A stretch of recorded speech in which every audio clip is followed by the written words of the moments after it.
here. So what happened? One of the things that happened was obviously related to COVID. There were still some fears of people even going back to work, house cleaning, especially going from house to house to house, exterior cleaning, home service businesses. One of the other things that happened too that made it so tough, February, March, and April of this year was that daycares were still closed for the most part. So there were moms and dads and single moms and dads that had to stay home versus going to work with no daycare out there. And even if they had mom or mother-in-law watching, it was still something to be feared with COVID. Mom-in-law are usually a little bit older, and so there were COVID fears then.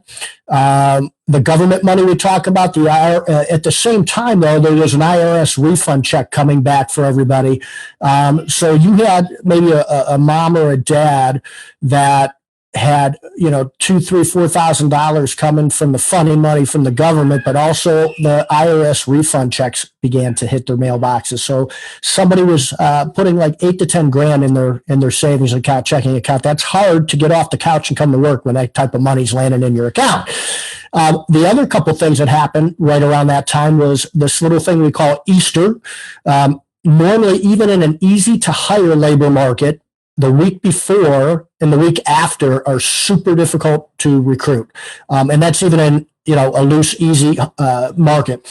So when you're in the middle of, rounding around COVID, free money and all that stuff, Easter, the week before, the week after, very difficult. Also, there was spring break happening. So families weren't really thinking and people weren't thinking about applying for jobs.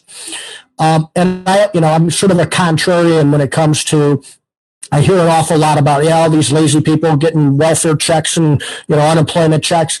That, in part, that's true, obviously, but not everybody that was staying home and out of the labor market are lazy. A lot of them were great employees. I know of a story or two where a single mom worked, 5 years with a cleaning company and decided, I've got all this $8,000 all of a sudden coming back from IRS, coming back from the funny money for unemployment and so on, the COVID money.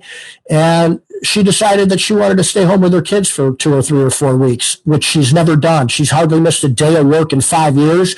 I wouldn't begrudge anybody for doing that. There's single dads that did the same thing out there. So when you can't take your kid to daycare and when you've worked your rear end off at the same place for 5, 6 years and haven't hardly missed any work, it's not just lazy people. So it really was a crushing thing. What's happening right now? So we know what happened, the first quarter. What's kind of happening now that we're into the second quarter, getting pretty deep into the second quarter? The labor market is slowly getting a little bit better for hiring, but it's still extremely tight. There's still a lot of fierce competition out there. Probably the biggest for our home service and the blue collar is the hospitality industry. The hospitality industry jobs are literally up 325% year over year. I mean, that's just huge. Food, hotel, airlines, amusement parks, campgrounds. I mean, there's so many small businesses that are short-staffed. One of the amusement parks in Ohio actually cut down the number of days they're going to be open, not because the demand's not there, but because the labor's not there. So it's still tight. Those hospitality industry business owners and companies and corporations are still hiring from our labor pool, and the wages, benefits, signing bonuses are going through the roof. One of the other big game changers, and this may affect the home cleaning industry, commercial cleaning, and so on, big time, we're finding some admin help, which used to be relatively easy to find office admin or office managers. That was pretty easy, pre-COVID. But now with working remotely from home, there's a lot of people getting out of things like cleaning houses or cleaning offices and working at home. Daycares aren't all open all over the country, so working at home obviously has huge advantages, especially for a single parent.